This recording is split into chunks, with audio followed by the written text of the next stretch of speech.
So, the Incredible Hulk from 2008, aka the often left out MCU stepchild, part reboot and part sequel to the 2003 Ang Lee Hulk movie. Over the years, this film has been re-examined by many, and it's for good reason. There's really a lot to like about the film, whether it be the Banner and Betty chemistry, and I really love the ticking time bomb element to the story. It really gave it a lot of much needed tension. I also think the Hulk looks the best he's ever looked here. I really love that you see and feel his rage and his fear around not being able to control it. I really love the Incredible Hulk, but there was always something about the movie that bugged me and I couldn't quite put my finger on it. But after this recent rewatch, I finally think I figured out what it was. And I'm well aware I could be completely alone on this, but I feel it's because I don't see the Hulk as an actual hero in this movie. And on top of that, there's not a character that I can flat out consider a villain either.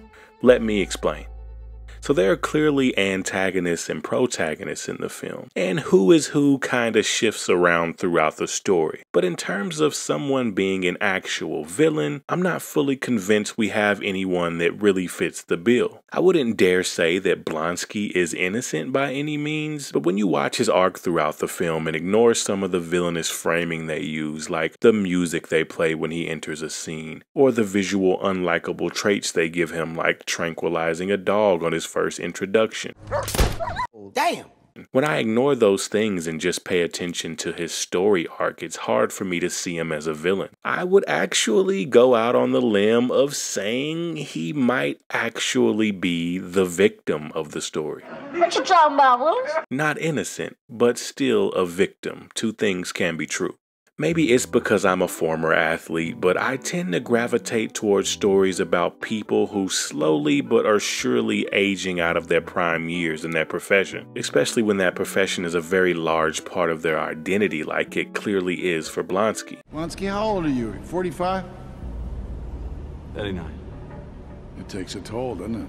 So this guy is called in by Thunderbolt Ross to help capture this rage monster, who's bigger, stronger, and faster than anything the world has ever witnessed, who can and has wrecked cities and has harmed many civilians. Blonsky comes in and pretty much is doing what's asked of him, which is basically an impossible task without a little assistance. So he's essentially offered this super serum, which makes him stronger, faster, quicker, and more durable than he's ever been, which for an aging agent like Blonsky is an extremely dangerous drug. Thunderbolt Ross essentially gave this aging military man the fountain of youth and expected him not to crave more of it. I would assume this was a pretty purposeful commentary on things like drug addiction, and I think it handled the parallel pretty well. Blonsky was willing to do anything to feel that power and most importantly that youth that was slowly escaping him, chasing that high of feeling like he could continue doing these things forever that give him self-worth, even if it meant putting his own life at risk. And that already existing thrill-seeking mentality blended with the curiosity of testing his limits was a prime concoction for an abomination.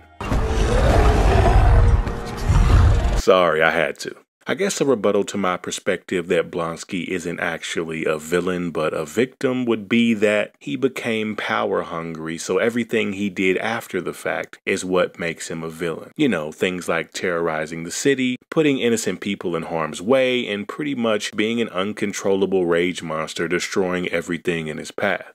But how is that any different from what we know of the Hulk? Sure, a lot of the damage that Hulk causes in this movie is after being provoked. But on one hand, the weapons used were merely an annoyance to him, but my boy Hulk was out here giving out kill shots. And we're also shown extensively some of the damage that some of his rage caused in the opening montage of the film. The movie is framing Banner as being this really noble guy who's just running away from a corrupt government who's trying to harvest his DNA to make weapons. I just feel the stance of Bruce's high horse and not wanting the military to make weapons from the gamma radiation is pretty flimsy at best. I mean, you were hired by the US military to work with gamma radiation. What do you think they wanted to do with it? Cure cancer? So I just don't find it to be quite as heroic and noble as the story wants me to believe. Although when watching the movie I root for him and don't want to see him captured, he is being hunted for good reason. He's basically a nuclear weapon that doesn't have any control.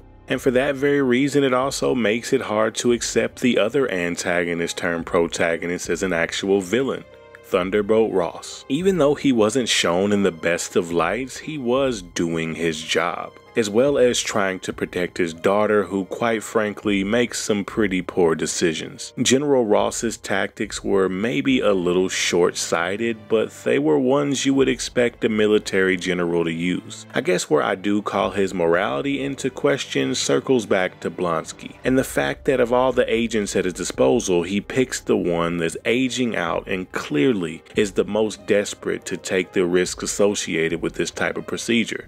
Yeah, if I could take what I know now, put it in the body I had 10 years ago, that would be someone I wouldn't want to fight.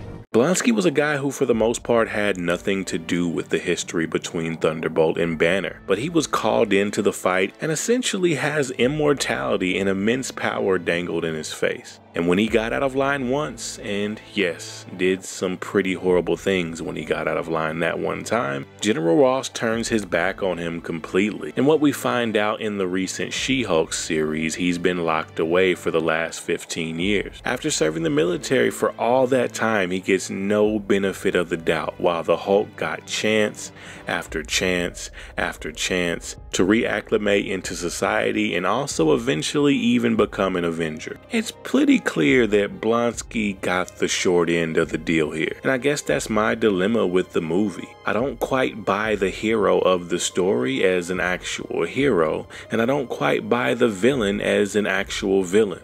But what I do know is why I partnered with today's sponsor, Blacktooth Publishing, a comic book publishing house focused on creating original stories that think outside of the box. I've spoken with the founder of Blacktooth Publishing, Omari. He was a finance guy who just loved comics, and he spent a lot of his time and money reading them, and one day he decided to just write his own. I've been approached by other independent comic book houses, but honestly they were really unprepared. But Omari has already got his books finished. He has a battalion of 3 different heroes: Snakebite, Dogpile, and Ad Astra.